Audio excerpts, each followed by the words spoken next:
Soggy Science here. It's week 26. Half a year. So cool. Thank you everyone for tuning in. Thank you for your notes. It's notes from educators and kids and people that say they're stoked on this that keeps me going. And I'm super happy to have made a half a year. All I ask is you start sharing it and spreading the word so we can get even more people tuned in to Soggy Science. Soggy Science! Big week. Mission 31. Fabian Cousteau. They had a scientist swap out this week. FIU took a set of scientists off and put a new set of scientists down. And these are mainly female and young. So it's awesome to see more women in science, especially the marine sciences. Keep going, guys. Can't wait to hear more. Mermaid Linden.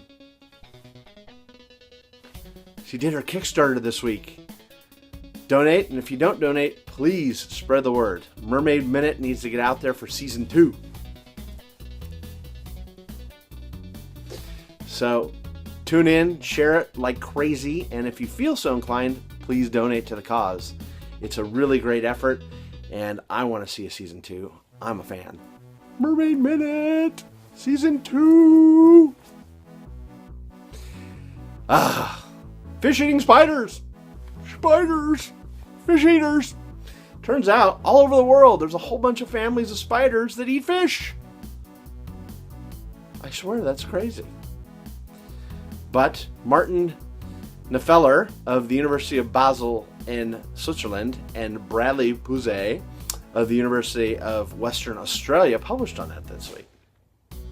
+1 article. It's free download. They found that spiders eat fish to supplement their diets. Who knew? Anyway, great news in the whale front. The North Atlantic right whale is making a comeback. Don't call it a comeback. Anyway, they've seen over 500 this season. That's a 30-year high since they've ever been looking at it. It's incredible. Maura Brown of the Canadian Whale Institute published on this, and Cape Cod, Massachusetts, and the entire east coast of the United States and Canada has been seeing right whales all over the place. It's such good news. Anyway, all-time high. Can't wait to hear more. Good things are happening. It's a victory. Oh, Massachusetts. Shark fin ban passed the Senate. Whoop. And it looks like good to pass. So, dun dun dun dun dun dun. More good news for sharks. Whoop whoop. And on the shark front, Great White Recovery is on. We talked about it last week on the Atlantic front, but just published this week. Looks like the West Coast also has a population increase. So, good news for once endangered, thought to be endangered, may still be endangered, great white sharks. Keystone top-end predators. So, good trending on the whale front and the shark front.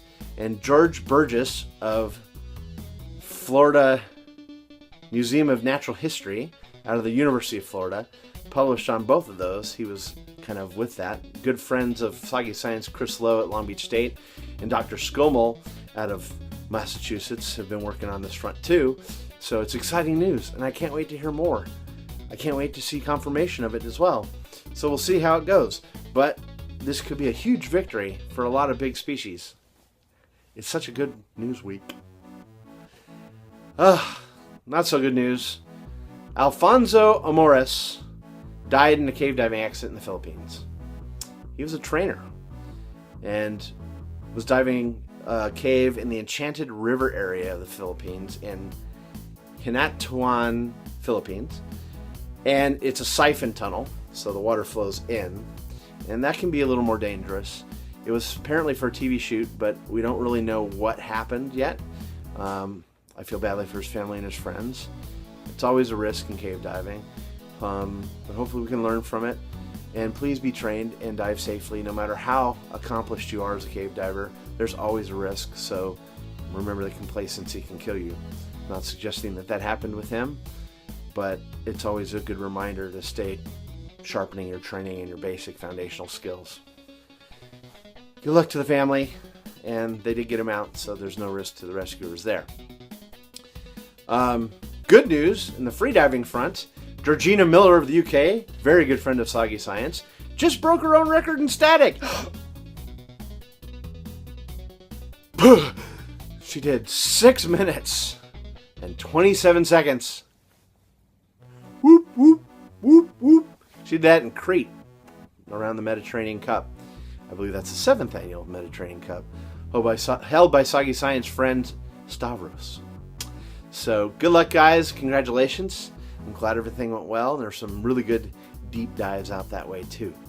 So mainly a depth event, but she got a static in and did awesome. 2 years, lots of hard work. She broke through. Way to go, girl. Way to go. Sea star wasting disease. Oy.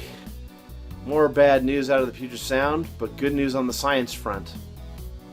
Marine epidemiologist Drew Harvell, out of Cornell University, is narrowing in through DNA testing of the pathogen, and they hope to publish on that soon.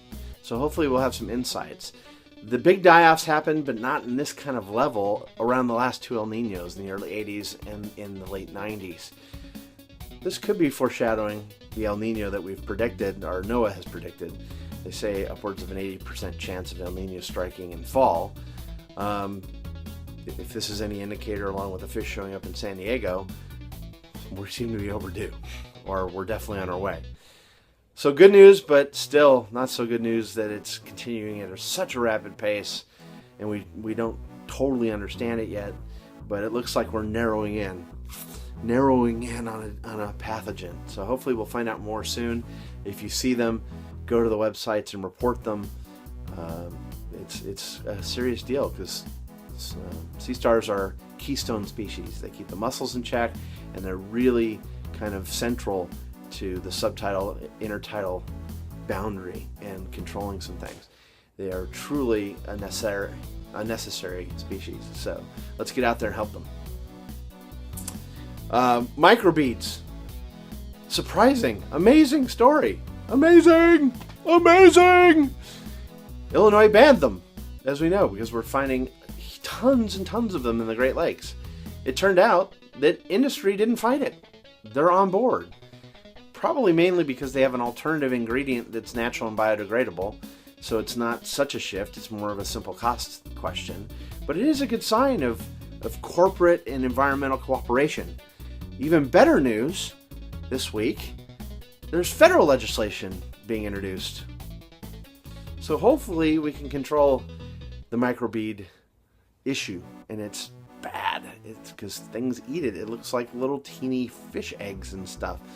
And it's really, really tiny. So if you're using facial cleansers or any cleanser that feels gritty and it's not pumice based or it has microbeads in it, please stop. Stop the microbeads. It's a plastic pollution we desperately need to eliminate, and came on really quickly. So hopefully we can eliminate it quickly.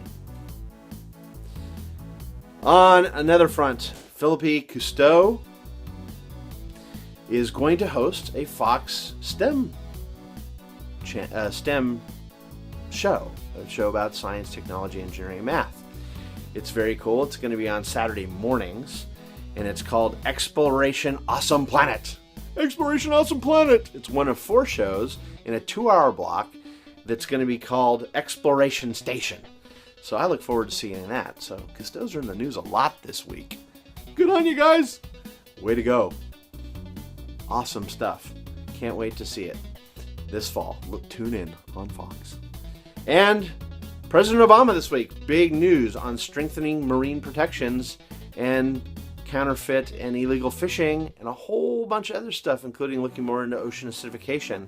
So we'll see how it implements. But it looks like the Northern Channel Island chain that was kind of protected as a marine monument may get further protection. And they're looking at ways of sanctuaries and things like that.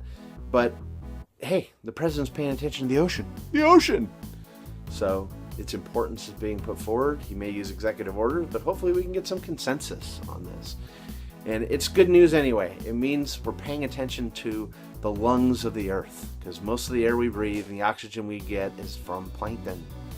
So let's love our oceans, because at Soggy Science, we certainly love the ocean. Anyway, hope you're having a good week. Have a great weekend. Get out there in the water. Tune into social media. Say hello. Send your suggestions. But more importantly, have an adventure.